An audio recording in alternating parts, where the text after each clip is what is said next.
ಇಂದಿನ ಸಂಚಿಕೆಯಲ್ಲಿ ಸೂರ್ಯಕಾಂತ್ ಮತ್ತು ಚಂದ್ರಕಾಂತು ಸುಕನ್ಯನ ಒಂದು ಜಾಗಕ್ಕೆ ಕರ್ಕೊಂಡೋಗಿರ್ತಾರೆ. ಸುಕನ್ಯಾ ಅಲ್ಲಿ ನೋಡಿ ಹೆದರ್ಕೋತಾ ಇರ್ತಾಳೆ. ಅದಕ್ಕೆ ಚಂದ್ರಕಾಂತ್, ಹೆದರ್ಕೊಂಬೇಡಮ್ಮ, ಇದು ನಮ್ಮದೇ ಜಾಗ, ನಾವು ಮಾಧವನ ಸೋದ್ರ ಮಾವಂತ್ರಮ್ಮ ಅಂತ ಹೇಳ್ತಾನೆ. ನಮಗೆ ಮಾಧವ ಚೆನ್ನಾಗಿರ್ಬೇಕು ಅಂತ ಬಯಸಿ ನಿಂಗೆ ಹೇಳ್ತಿದ್ದೀನಮ್ಮ, ಈಗಲೂ ನಿನ್ನನ್ನು ಪ್ರೀತಿಸ್ತಿದ್ದಾನಮ್ಮ ಅವನು. ಮಾಧವ ಒಂದಿನ ಚೆನ್ನಾಗಿ ಕಂಠಪೂರ್ತಿ ಕುಡ್ಕೊಂಡು ರೋಡಲ್ಲಿ ತೂರಾಡ್ತಿದ್ದ ಅಮ್ಮ, ನಾವೇ ಕರ್ಕೊಂಡು ಹೋಗಿದ್ದು. ಅವತ್ತೇ ನಂಗೆ ಗೊತ್ತಾಗಿದ್ದು ಅವ್ನು ನಿನ್ನ ಪ್ರೀತಿಸ್ತಿದ್ದಾನೆ ಅಂದ್ಬಿಟ್ಟು. ಆಮೇಲೆ ನಿನ್ನ ಫೋಟೋ ಕೂಡ ನೋಡಿದ್ದು ನಾವು ಅಂತ ಹೇಳ್ತಾನೆ. ಅದಕ್ಕೆ ಸುಕನ್ಯಾ ನಿಜಾನಾ ಅಂತ ಹೇಳ್ತಾಳೆ. ಅದಕ್ಕೆ ಚಂದ್ರಕಾಂತ್, ಹೌದಮ್ಮ, ಇನ್ನು ಸ್ವಲ್ಪ ದಿನದ ಹಿಂದೆ ಅವನೇ ಬಂದ್ಬಿಟ್ಟು ಹಿಂಗೆಲ್ಲ ಆಯಿತು ಅಂತ ಮನಸ್ಸಲ್ಲಿರೋ ಮಾತೆಲ್ಲ ಹೇಳ್ಕೊಂಡಮ್ಮ. ಅವನಿಗೆ ನಿಮ್ಮ ಮೇಲೆ ಪ್ರೀತಿ ಇರಲಿಲ್ಲ ಅಂದರೆ ಯಾಕಮ್ಮ ನಿನ್ನ ಜೀವನ ಸರಿ ಮಾಡಬೇಕು ಅಂತ ಅಂದ್ಕೊಂಡಿದ್ದ ಅವನು ಅಂತ ಹೇಳ್ತಾನೆ. ಅದಕ್ಕೆ ಸುಕನ್ಯಾ, ಅಲ್ಲ ನೀವೇ ಯೋಚನೆ ಮಾಡಿ, ನಾನು ಮದುವೆ ಆಗಿದ್ದೆ ಆಗ್ಲೇ, ಗಂಡ ಮೋಸ ಮಾಡಿದ್ದಾನೆ, ಈಗ ಹೋಗಿ ಮಾಧವನ ಹತ್ರ ನನ್ನ ಪ್ರೀತಿಸು ಅಂತಂದರೆ ಏನು ಚೆನ್ನಾಗಿರುತ್ತೆ ಹೇಳಿ ಅಂತ ಹೇಳ್ತಾಳೆ.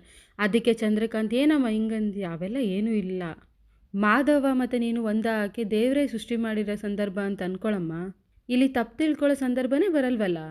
ನೀನು ನಿನ್ನ ಪ್ರೀತಿ ವಿಚಾರನ ಆದಷ್ಟು ಬೇಗ ಮಾಧವನ ಹತ್ರ ಹೇಳ್ಕೊಮ್ಮ ಅಂತ ಹೇಳ್ತಾನೆ. ಅದಕ್ಕೆ ಸುಕನ್ಯಾ, ಅಂದರೆ ಏನರ್ಥ ಅಂದರೆ ನಾಳೆನೇ ಮದುವೆ ಅಂತ ಅಂದ್ಬಿಟ್ಟು ಸೂರ್ಯಕಾಂತ್ ಹೇಳ್ತಾನೆ. ಅದಕ್ಕೆ ಸುಕನ್ಯಾ, ಅಲ್ಲ ನೀವು ನೋಡಿದ್ರೆ ನನ್ನ ಇಷ್ಟಪಡ್ತಾನೆ ಅಂತ ಹೇಳ್ತೀರಾ, ಆದರೆ ಅವ್ನು ಬೇರೆ ಮದುವೆ ಹಾಕಿ ಹೇಗೆ ಒಪ್ಕೊಂಡ ಅವನು ಅಂತ ಹೇಳ್ತಾಳೆ. ಅದಕ್ಕೆ ಸೂರ್ಯಕಾಂತ್ ಮತ್ತು ಚಂದ್ರಕಾಂತ್ ಅವ್ರ ಅಪ್ಪ ಫುಲ್ ಫೋರ್ಸ್ ಮಾಡಿ ಒಪ್ಸಿರೋದಮ್ಮ. ನಂದಂಗೆ ನಾನು ಹೇಳಿದೆ ನಡಿಬೇಕು ಅನ್ನೋ ಹಮ್ಮು. ಅದಕ್ಕೆ ಪಾಪ ಮಾಧವ ಅವ್ರ ಅಪ್ಪಂಗೆ ಮಾತು ಕಟ್ಟು ಬಿದ್ದು ಮದುವೆ ಆಗ್ತಿದ್ದಾನಮ್ಮ. ನೀನೇನಾದರೂ ಈಗ ಪ್ರೀತಿ ಹೇಳ್ಕೊಂಡ್ರೆ ನೀವಿಬ್ಬರು ಮದುವೆಯಾಗಿ ಸುಖವಾಗಿರ್ಬೋದಮ್ಮ. ನಿನಗೆ ಇದೊಂದೇ ದಿನ ಅವಕಾಶ, ಯೋಚನೆ ಮಾಡಿ ನಿರ್ಧಾರ ತಗೋ, ಇಲ್ಲ ಅಂದರೆ ಜೀವನ ಪೂರ್ತಿ ನೋವು ತಿಂತೀಯ.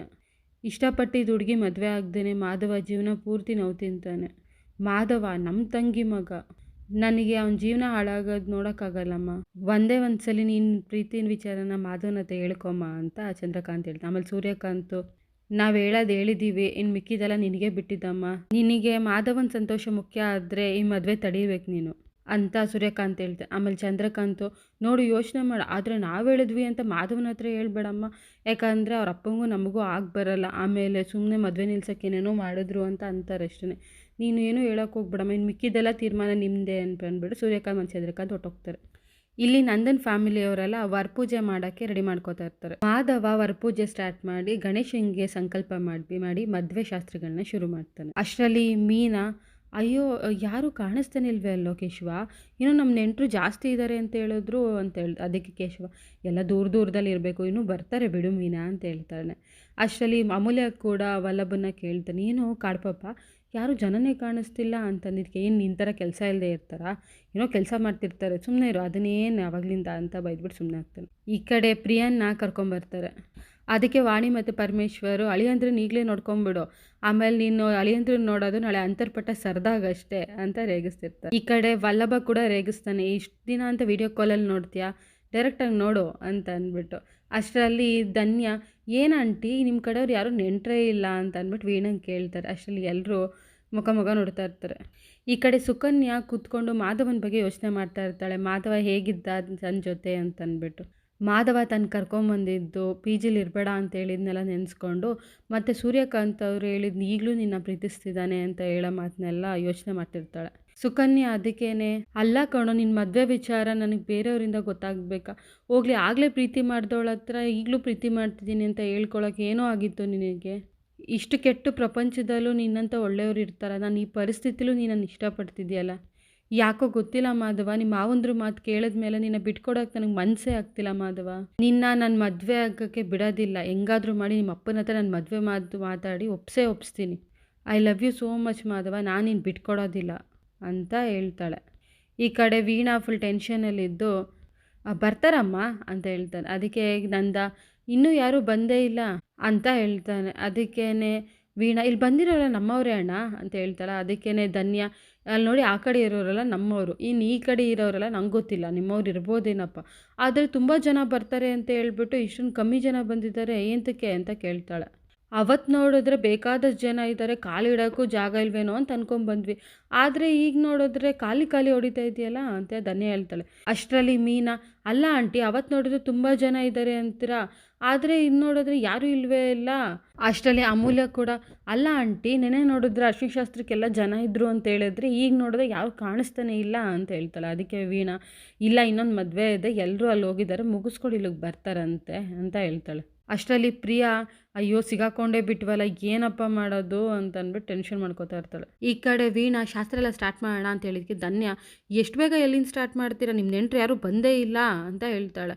ಅಷ್ಟರಲ್ಲಿ ವೀಣಾ ಅಲ್ಲಿ ನೋಡಿ ಅಂತಾನೆ ಅಷ್ಟರಲ್ಲಿ ತುಂಬ ಜನ ಬರ್ತಾರೆ. ಅದಕ್ಕೆ ಪರಮೇಶ್ವರಿ ಹಿಂಗೆ ಕರೆಸ್ದೆ ಅಂದಿದ್ದಕ್ಕೆ ಕಣ್ಣು ನೋಡ್ಬಿಟ್ಟು ಹೇಳ್ತೀನಿ ರೀ ಆಮೇಲೆ ಅಂತ ಹೇಳ್ತಾಳೆ. ಆಮೇಲೆ ಅವ್ರದ್ದೆಲ್ಲ ಬಂದಿರೋ ಜನ ನೋಡಿದ್ಮೇಲೆ ಎಲ್ಲರೂ ಸಮಾಧಾನ ಈ ಕಡೆ ಚಂದ್ರಕಾಂತ್ ಬಂದ ತಕ್ಷಣ ಅವ್ನು ಹೆಂಡ್ತಿ ಏನ್ರಿ ಹೋಗಿದ್ದ ಕೆಲಸ ಹೇಗಾಯಿತು ಅಂತ ಕೇಳಿದ್ಕೆ ದೇವರು ನಮ್ಮ ಪರ ಇದೆ, ನಾವು ಅಂದ್ಕೊಂಡಂಗೆ ಎಲ್ಲ ಕೆಲಸನೂ ಆಗ್ತಿದೆ, ಅದಕ್ಕೆ ಸೂರ್ಯಕಾಂತ್ ನಾವು ಗಾಳ ಹಾಕಿದ್ದೀವಿ, ಮೀನು ಸಿಗಾಕೋಬೇಕಷ್ಟೇ ಅಂತ ಹೇಳ್ತಾನೆ. ಅದಕ್ಕೇನೆ ಚಂದ್ರಕಾಂತ್ ಹೆಂಡ್ತಿ ಅಂದರೆ ಮಾಧವ ಲವ್ ಮ್ಯಾರೇಜ್ ಆಗೋದು, ನಂದ ಮಾಡ್ಕೊಂಡಿರೋ ಮದುವೆ ತಯಾರಿ, ಊರವ್ರನ್ನೆಲ್ಲ ಕರೆದಿರೋದು, ಗೋವಿಂದ ಗೋವಿಂದ ಆಗಾದ್ರೆ ಅಂತ ಹೇಳ್ತಾಳೆ. ಆ ಕಡೆ ಚಂದ್ರಕಾಂತು ಗಂಡ ಕೈ ಕೊಟ್ಟಿರೋ ಟೈಮಲ್ಲಿ ಮಾಧವನ ಆಸರೆ ಬೇಕು ಅಂತ ಅವಳು ಬಯಸ್ತಾ ಇದ್ದಾಳೆ. ನಾವು ಅದಕ್ಕೆ ಮದುವೆ ತಡಿ ಅಂತ ಹೇಳ್ಬಿಟ್ಟು ಬಂದಿದ್ದೀವಿ, ಈ ಮದುವೆ ತಡಿತಾಳೆ ಅವಳು ಅಂತ ಹೇಳ್ತಾನೆ. ಅದಕ್ಕೇನೆ ಚಂದ್ರಕಾಂತ್ ಹೆಂಡ್ತಿ ಸಿಡಿದಿದ್ದ ಅಣ್ಣ ತಮ್ಮಂದ್ರು ಅಂದರೆ ಈ ಮದುವೆ ಕ್ಯಾನ್ಸಲ್ ಮಾಡಬೇಕು ಅಂತ ಫುಲ್ ಪಣ ತೊಟ್ಬಿಟ್ಟಿದ್ದೀರಾ ನೀವು ಅಂತ ಹೇಳ್ತಾಳೆ. ಅದಕ್ಕೆ ಸೂರ್ಯಕಾಂತ್ ಮತ್ತು ಚಂದ್ರಕಾಂತ್ ನಮಗೆ ಮಾಡಿರೋ ಅವಮಾನಕ್ಕೆ ಅವನಿಗೆ ಅವಮಾನ ಮಾಡಲೇಬೇಕು, ಆ ಮಾಧವನ ಮದುವೆಲಿ ಎಲ್ಲ ಕಳ್ಚಿ ಬಿದ್ದು ಅವಮಾನ ಆಗೋದನ್ನ ನಾವು ಕಣ್ಣಾರ ನೋಡಬೇಕು. ಆ ಸೂರ್ಯಕಾಂತ್ ಚಂದ್ರಕಾಂತ್ ಕಾಲ್ದೊಳಗೂ ಸಮ ಇಲ್ಲ ಅಂತ ಅವನಿಗೆ ಅರಿವಾಗುತ್ತೆ. ಗಿರಿಜಾ ಸ್ಟೋರ್ ಓನರ್ ಅಂತ ಹೇಳ್ಕೊಂಡು ಓಡಾಡ್ತಿದ್ನಲ್ಲ ನಂದ, ಅದೇ ಜನರುಗಳ ಮುಂದೆ ತಲೆ ಎತ್ತಕ್ಕಾಗ್ದಂಗೆ ನರಳಬೇಕು. ನನ್ನ ಮಗಳನ್ನ ಗಾಳ ಮಾಡಿಕೊಂಡು ನಮಗೆ ಏಟ್ ಕೊಟ್ಟ, ನಂಗೆ ಅವಮಾನ ಮಾಡ್ದ, ನಾವು ತೋಡಿರೋ ಕಟ್ಟದಲ್ಲಿ ಅವ್ನು ಬಿದ್ದೇ ಬೀಳ್ತಾನೆ, ಬಿದ್ದರೆ ಮತ್ತೆ ಎದೊಳಕ್ಕಾಗೋದೇ ಇಲ್ಲ ಅಂತ ಹೇಳ್ತಿರ್ತಾರೆ. ಅಷ್ಟರಲ್ಲಿ ವೀಣಾ ಕರೆಸಿರೋ ಜನದಲ್ಲಿ ಒಬ್ಬರು ಓಡ್ಬಂದು ವಾಣಿ ವಾಣಿ ಅಂತಿರ್ತಾರೆ. ಅದನ್ನು ನೋಡಿ ಎಲ್ಲರೂ ಶಾಕ್ ಆಗುತ್ತೆ. ಆಮೇಲೆ ವೀಣಾ ವಾಣಿ ಅಲ್ಲ ಅದು ವೀಣಾ ಅಂತ ಹೇಳ್ತಾಳೆ. ಆಮೇಲೆ ಇವಳು ಯಾವಾಗಲೂ ಅಷ್ಟೇ ನನ್ನ ಚಿಕ್ಕ ವಯಸ್ಸಿಂದನೂ ವಾಣಿ ವಾಣಿ ಅಂತ ಕರಿತಾಳಲ್ಲ ಬಿಗ್ರೆ, ಅದಕ್ಕೆ ಹಾಗೆ ಅಂತ ಹೇಳ್ತಾಳೆ. ಆಮೇಲೆ ಅವಳು ಹೌದು ಹೌದು ಅಂತಂದ್ಬಿಟ್ಟು ವೀಣಾ ಹಿಂಗಿದ್ಯಾ ಚೆನ್ನಾಗಿದ್ಯಾ ಬಾವ ಹೇಗಿದ್ದೀರಾ ಬಾವ ಅಂತ ಹೇಳ್ತಾನೆ. ಆ ಪರಮೇಶ್ವರ್ ಮುಖ ನೋಡ್ತಿರ್ತಾನೆ. ಅದಕ್ಕೇ ವೀಣಾ ಶಾಂತಿ ಶಾಂತಿ ಅಂತ ಹೇಳ್ತಾಳೆ. ಅದಕ್ಕೆ ನಾವು ಸ್ವಲ್ಪ ಶಾಂತವಾಗಿರಿ ಅಂತ ಅಂದ್ಬಿಟ್ಟು ಹೇಳ್ತಾನೆ. ಆಮೇಲೆ ಅವಳು ಪ್ರಿಯಾ ಆ ಮನೆಯವ್ರನ್ನೆಲ್ಲರನ್ನೂ ಮಾತಾಡ್ತಿರ್ತಾಳೆ. ಅದಕ್ಕೆ ವೀಣಾ ಬರೀ ನಮ್ಮನ್ನೇ ಮಾತಾಡ್ತಿದ್ಯಲ್ಲ ಬೀಗ್ರೂ ಮಾತಾಡ್ಸೋಗೆ ಅಂತ ಹೇಳ್ತಾರೆ. ಆಮೇಲೆ ಪರಮೇಶ್ವರು ಇಂಟ್ರಡ್ಯೂಸ್ ಮಾಡಿಕೊಡ್ತಾ ಇರ್ತಾರೆ, ಇವಳು ಚಿಕ್ಕಮ್ಮನ ಮಗಳು ಅಂತ. ಅಷ್ಟರಲ್ಲಿ ಶಾಂತಿ ನಂದನ್ನು ನೋಡ್ಬಿಟ್ಟು ನಾನು ಬಂದಿದ್ದೋಸ್ತ್ರಲ್ಲಿ ಇವ್ರನ್ನೇ ಗಂಡು ಅಂತ ಅನ್ಕೋಬಿಟ್ಟೆ ಅಂತ ಹೇಳ್ತಾರ. ಅದನ್ನು ಕೇಳಿ ಎಲ್ಲರಿಗೂ ನಗು ಬರುತ್ತೆ.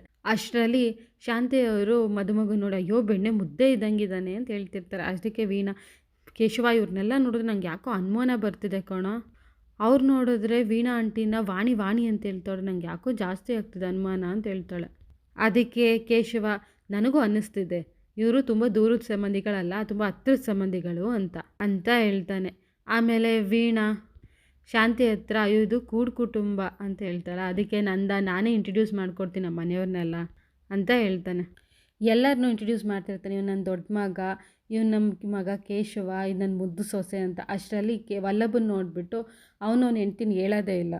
ಅದನ್ನು ನೋಡಿ ವಲ್ಲಭ ಮತ್ತು ಅಮೂಲ್ಯ ಇಬ್ಬರು ಬೇಜಾರು ಮಾಡ್ಕೋತಾರೆ. ಮುಂದಿನ ಸಂಚಿಕೆಯಲ್ಲಿ ಯಾರು ಡೆಕೋರೇಷನ್ ಅವ್ರು ಕೆಲಸ ಮಾಡದೆ ಕೂತ್ಕೊಂಡಿರ್ತಾರೆ. ನಂದ ಯಾಕೆ ಕೆಲಸ ಮಾಡ್ತಿಲ್ಲ ಅಂತ ಹೇಳಿದ್ದಕ್ಕೆ ಅವ್ರ ಓನರ್ ಬಂದು 50% ಪೇಮೆಂಟ್ ಅಷ್ಟೇ ಕೊಟ್ಟಿರೋದಿನ್ನು 50% ಪೇಮೆಂಟ್ ಕೊಡಿ ಅಂತ ಹೇಳ್ತಾನೆ. ಅಷ್ಟರಲ್ಲಿ ಕೇಶವ ಬರ್ತಾನೆ ಬೇಜಾರಲ್ಲಿ, ನಂದ ಏನಾಯಿತು ದುಡ್ಡು ಕೊಡು ಅಂತ ಹೇಳಿದ್ದಕ್ಕೆ ಅಯ್ಯೋ ಇಲ್ಲಪ್ಪ ಅವ್ರು ಚೀಟಿ ಹಾಕೋರು ನಮಗೆ ಮೋಸ ಮಾಡಿಬಿಟ್ರು ಅಂತ ಹೇಳ್ತಾನೆ. ಅದನ್ನು ಕೇಳಿಸ್ಕೊಂಡು ಎಲ್ರಿಗೂ ಶಾಕ್ ಆಗುತ್ತೆ. ಇಲ್ಲಿಗೆ ಸಂಚಿಕೆ ಮುಕ್ತಾಯ ಆಗುತ್ತೆ.